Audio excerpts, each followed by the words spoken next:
Next है बच्चे हमारे पास कि पब्लिक फाइनेंस और प्राइवेट फाइनेंस का कंपैरिजन। तो कंपैरिजन में सबसे पहले हम करते हैं कि दोनों में सिमिलैरिटीज़ क्या हैं, क्या क्या चीज़ें कॉमन हैं। Number 1, balance between income and expenditure. चाहे बच्चे हम इंडिविजुअल लेवल पे बात करें चाहे गवर्नमेंट लेवल पे बात करें, इनकम और खर्चे के बीच में, आमदन और खर्चे के बीच में बैलेंस होना ज़रूरी है। ये नहीं हो सकता कि आपके खर्चे बहुत ज़्यादा आप बढ़ा लो, इनकम के सोर्सेज कम हों, तो ना तो ये प्राइवेट इंडिविजुअल अफोर्ड कर सकता है, ना ही गवर्नमेंट अफोर्ड कर सकती है। तो इन चाहे वो गवर्नमेंट हो चाहे वो प्राइवेट इंडिविजुअल हो, दोनों को अपनी इनकम और खर्चे के बीच में बैलेंस बनाना पड़ता है।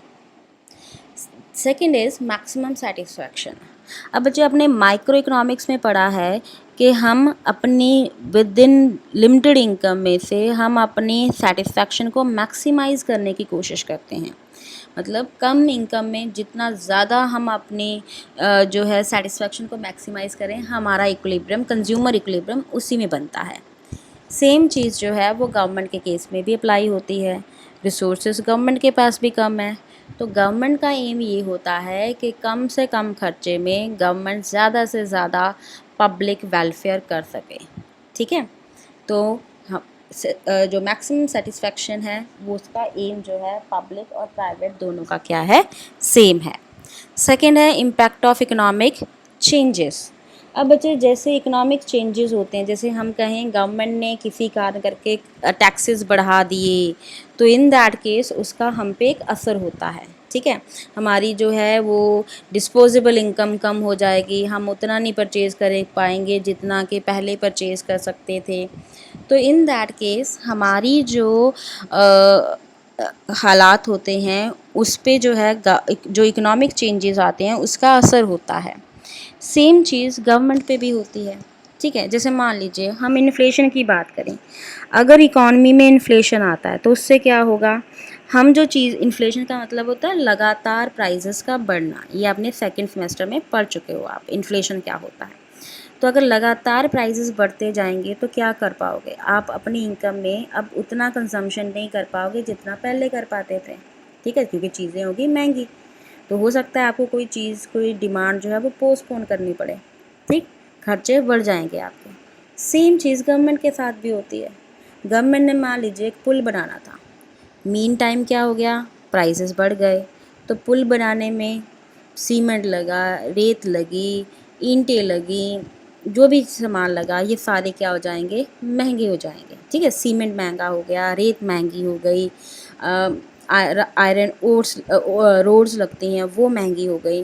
तो फिर क्या होगा, गवर्नमेंट भी जो है वो पुल अब जो है उसका महंगा बनेगा। तो हो सकता है गवर्नमेंट को कोई और प्रोजेक्ट जो है वो पोस्टपोन करना पड़े एक पुल को जो है वो बनाने में। तो दोनों पे इकोनॉमिक चेंजेस का इम्पैक्ट होता है। फिर दोनों की ही कैपेसिटी टू बोरो लिमिटेड है। हम कितना उधार ले सकते हैं वो भी लिमिटेड है, गवर्नमेंट कितना ले सकती है उसमें भी एक अपर लिमिट होती है। तो दोनों की कैपेसिटी टू बोरो क्या होती है, लिमिटेड होती है। फिर पॉसिबिलिटी ऑफ मिस यूज़ तो होता है, जैसे आप मान लीजिए आपकी जो है पॉकेट मनी थी, पॉकेट मनी आपको मिली थी बुक्स वगैरह ख़रीदने के लिए, पर ये भी तो हो सकता है ना आपने वो पॉकेट मनी किसी आइसक्रीम ख़रीदने में लगा दी हो, या फिर आपने मूवी देख ली हो, तो मिस यूज़ हो गया। क्योंकि पैसे किस लिए मिले थे, बुक के लिए, पर किया क्या हमने, एंटरटेनमेंट की। ठीक, तो इसी तरीके से गवर्नमेंट भी जो है वो इनकम की जो रिसोर्सेज होते हैं, मॉनेटरी रिसोर्सेज, उसका मिसयूज़ कर सकती है। नेक्स्ट है दोनों में डिफरेंस क्या है पब्लिक और प्राइवेट फाइनेंस में। सबसे पहले है नेचर ऑफ इनकम। देखो बच्चे, जो टैक्सेस होते हैं वो हमें हर हाल में पे करने पड़ते हैं। गवर्नमेंट आपको कंपेल कर सकती है, जी आपका इतना टैक्स बनता है, आपको पे करना पड़ेगा।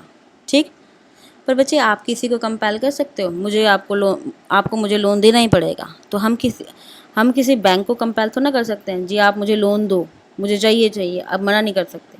तो बैंक की मर्ज़ी है वो लोन दे ना दे, हम किसी को कंपेल नहीं कर सकते, पर गवर्नमेंट कंपेल कर सकती है। ठीक है, तो गवर्नमेंट किसी से भी इनकम निकलवा सकती है, पर हम वैसा नहीं कर सकते। Difference in the approach toward income and expenditure. अब बच्चे हमारी जो खर्चे होते हैं वो इनकम के हिसाब से होते हैं। जैसे वो पुरानी कहावत है ना कि चादर देखकर पैर पसारने चाहिए, तो चादर क्या हो गई हमारी इनकम, पैर क्या हो गए खर्चा। तो हमें अपने इनकम के हिसाब से खर्चे बढ़ाने चाहिए। पर गवर्नमेंट का केस में उल्टा होता है, गवर्नमेंट अपने खर्चों को देखकर इनकम बढ़ाती है। हम अपनी इनकम को देखकर खर्चे बढ़ाते हैं, तो गवर्नमेंट खर्चों को देखकर इनकम बढ़ाती है। फिर है difference in elasticity, income elasticity. बच्चे हमें अगर ज़्यादा ज़रूरत पड़ जाए तो हम अपनी इनकम को इंक्रीज़ नहीं कर सकते, पर गवर्नमेंट ज़रूरत पड़ने पे अपनी इनकम को बढ़ा सकती है। गवर्नमेंट टैक्सेस बढ़ा सकती है, गवर्नमेंट टैक्स का रेट बढ़ा सकती है, कुछ भी कर सकती है। फिर differences in the nature of expenditure. बच्चे हम जो एक्सपेंडिचर करेंगे, ठीक है, एक आम इंडिविजुअल जो एक्सपेंडिचर करता है वो किस काम के लिए करता है, अपनी सेटिस्फैक्शन को मैक्सिमाइज़ करने के लिए करता है, ठीक है, उसे ज़्यादा से ज़्यादा यूटिलिटी का गेन हो, ज़्यादा से ज़्यादा हम अपने बेनिफिट के लिए करते हैं। पर गवर्नमेंट जब खर्चा करती है तो गवर्नमेंट सोशल वेलफेयर के लिए जो है वो खर्चा करती है। तो गवर्नमेंट आम जनता के भले के लिए खर्चा करती है, और हम खर्चा क्यों करते हैं, अपनी जो है सेटिस्फैक्शन के लिए। फिर है सीक्रेसी। बच्चे आपको कोई कंपेल नहीं कर सकता, जैसे फॉर एग्जांपल मैं आपको कंपेल नहीं कर सकती, मुझे नहीं पता, आप अपनी इनकम बताओ, ठीक है, आपकी मर्ज़ी है, आप इनकम बताना चाहते हो अपनी बताइए, नहीं बताना चाहते ना बताइए। इनकम टैक्स को तो बतानी पड़ेगी, इनकम टैक्स डिपार्टमेंट को तो बतानी पड़ेगी, पर मुझे बताना आपके लिए कंपल्सरी नहीं है, आप सीक्रेसी रख सकते हो। पर गवर्नमेंट जो है, गवर्नमेंट अपनी इनकम और एक्सपेंडिचर में सीक्रेसी नहीं रख सकती, ठीक है। तो हमें, जैसे आप आजकल आपने सुना होगा कि गवर्नमेंट ने इस प्रोजेक्ट पे इतने खर्चा किया, गवर्नमेंट की इनकम कहाँ कहाँ से आई, इसका हिसाब किताब आप गवर्नमेंट से ले सकते हो। Difference in the nature of budget. अब बच्चे हम जो बजट बनाते हैं वो मोस्टली ज़्यादा से ज़्यादा 1 महीने का बनाते हैं कि इस महीने की इतनी इनकम हुई और इस महीने हमने इतना खर्चा करना है। पर गवर्नमेंट का जो नॉर्मल बजट है वो कम से कम 1 साल के लिए बनता है, ठीक है। फिर डिफरेंस इन फ्यूचर प्रोग्राम्स। हमारे जो फ्यूचर प्रोग्राम्स होते हैं वो ज़्यादा हम कहें लॉन्ग टर्म नहीं होते हैं। Private individual short term project अपने जो है फ्यूचर प्रोग्राम बनाता है कि आने वाले साल 2 साल में हमने ये करना है, ठीक है, ज़्यादा से ज़्यादा 5-7 साल के लिए आप बना लोगे। पर गवर्नमेंट जो है उसे बहुत लॉन्ग पीरियड के लिए बनाना पड़ता है कि आने वाली जनरेशन्स के लिए अगर हमें जो है इंडिया को कंप्यूटर्स में हमें जो है सॉफ्टवेयर में आगे लेके जाना है, तो बच्चे उसका काम आज से नहीं चल रहा, उसका काम जो है लेट 80s और हम कहें अर्ली 19 से चल रहा है। तो इन दैट केस हमें बहुत बड़े बड़े जो हैं वो प्लान्स बनाने पड़ते हैं, फ्यूचर प्लान्स। फिर है डिफरेंस इन ऑब्जेक्टिव्स। तो प्राइवेट फाइनेंस में हमें अपनी सेटिस्फैक्शन को मैक्सिमाइज़ करना है, अपने प्रॉफिट को मैक्सिमाइज़ करना है। पर पब्लिक फाइनेंस का एम होता है सोशल वेलफेयर को मैक्सिमाइज़ करना, कंट्री का जो है उसे डिफेंड करना। तो ये सारे जो हैं ऑब्जेक्टिव्स होते हैं। फिर है डिफरेंस इन ऑर्गेनाइजेशन। तो जो फाइनेंशियल सेटअप होता है एक स्टेट का वो बहुत ज़्यादा होता है एज़ कम्पेयर टू इंडिविजुअल। जैसे फॉर एग्ज़ाम्पल आपके घर में जो है आपके पेरेंट्स मंथली बजट बनाते हैं कि इतना खर्चा होगा, इतनी इतनी हमारी इनकम है, ठीक।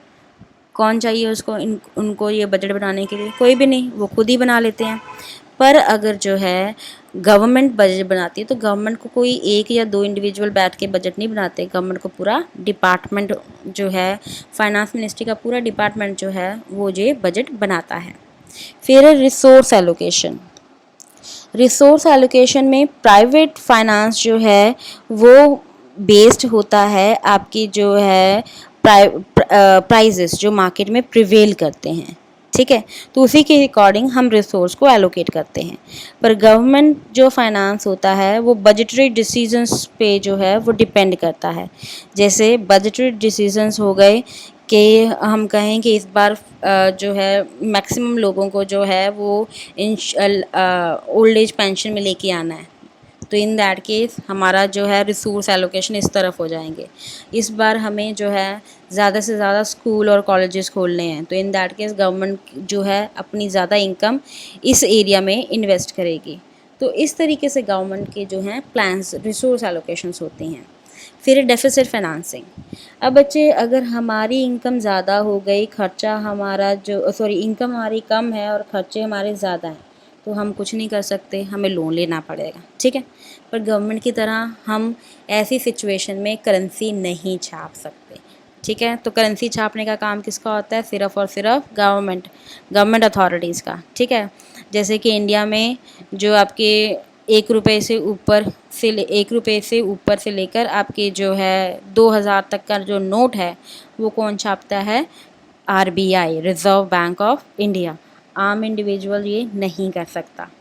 फिर है बैंकरप्टेसी, दिवालियापन जिसे हम कहते हैं, दिवालिया हो गया, यानी कि उसकी जो है वो लाइबिलिटीज़ जो हैं वो ज़्यादा हैं।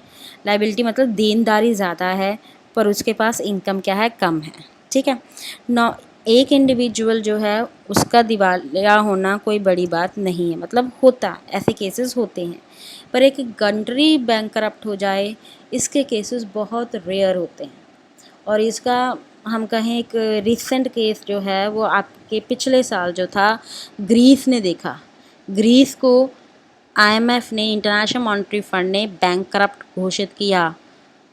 बहुत रेयर होता है कि जब कोई कंट्री बैंकरप्ट होती है। इंडिविजुअल जो है वो बैंकरप्ट हो सकते हैं, पर कंट्री का बैंकरप्ट होना बहुत ही रेयर होता है।